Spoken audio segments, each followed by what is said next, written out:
Economic conditions in civilization. Reading from Will Durant's Story of Civilization, Our Oriental Heritage. I'm Daniel Sanchez with the Mises Academy at academy.mises.org. Economic conditions are more important, meaning more important than geography. A people may possess ordered institutions, a lofty moral code, and even a flair for the minor forms of art, like the American Indians. And yet, if it remains in the hunting stage, if it depends for its existence upon the precarious fortunes of the chase, it will never quite pass from barbarism to civilization. So even more important than where you live on the earth is your economic situation, meaning how do you make stuff? How do you produce things? So you might have a really well-ordered society where people know right from wrong and they're not stabbing each other all the time and they're not, uh, just sitting around doing nothing. And you might even be like really talented at making beautiful stuff. But if you're just running around chasing deer, uh, you're not going to really get very far in civilization because what if you don't catch the deer? If you don't catch the deer, you're out of luck and you starve. So you got to be really uh, chasing deer all the time, or else you might starve, and then you don't have much time to do anything else. You don't have time to build um, huge buildings or to create big businesses um, or do anything that requires kind of a steady food base. A nomad stock, like the Bedouins of Arabia. So let's look at the map. So Arabia is right here, and a lot of the Arabia is desert, and Bedouins are people who um, sometimes they'll go from one place called an oasis to another um, in the desert, and so they oftentimes they'll have two spots where they go back and forth seasonally. So if you're living like that, uh, even if you might be exceptionally intelligent and vigorous, so you got a lot of life in you, it may display high qualities of character like courage, generosity, and nobility.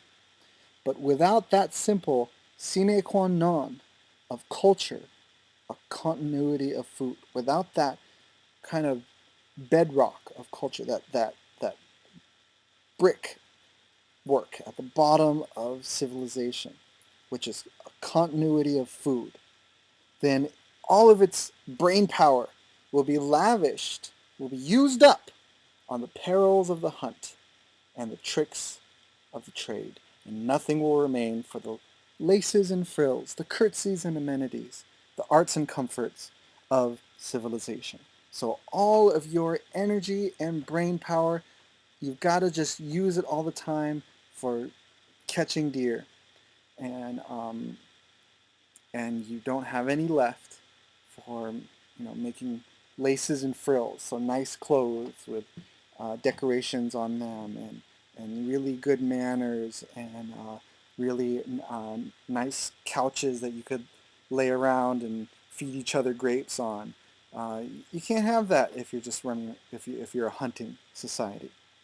The first form of culture is agriculture. It is when man settles down to till the soil and lay up provisions for the uncertain future that he finds time and reason to be civilized. So it's only after you stop just running around hunting and you just put some seeds in the ground and have them grow every year, and it's a lot, in certain conditions at least, it's a lot less uncertain. There's more certainty to it. There's a more reliable uh, yearly flow of food coming to you than if you're hunting. Um, then after okay, I've got the crops planted. I'm gonna have a whole bunch of potatoes next year. I'm going to be fine. I can live off the potatoes I have now and maybe spend a little bit of time um, um, being civilized, so learning to play the flute or whatever. Within that little circle of security, a reliable supply of water and food, he builds his huts, his temples, and his schools. So if you're a hunter, you don't necessarily have that much resources to make a school or a church or something. He invents productive tools and domesticates the dog, the donkey, the pig, at last, himself. So he domesticates himself. Just like you can train a dog to be better in the home so that it's not, peeing on the carpet all the time, you can domesticate yourself, make yourself more home-like so that you're not, spitting all the time or, you're acting more civilized. He learns to work with regularity and order, maintains a longer tenure of life, that means he lives longer, and transmits more completely than before the mental and moral heritage of his race. That means that you pass down ideas to your kids.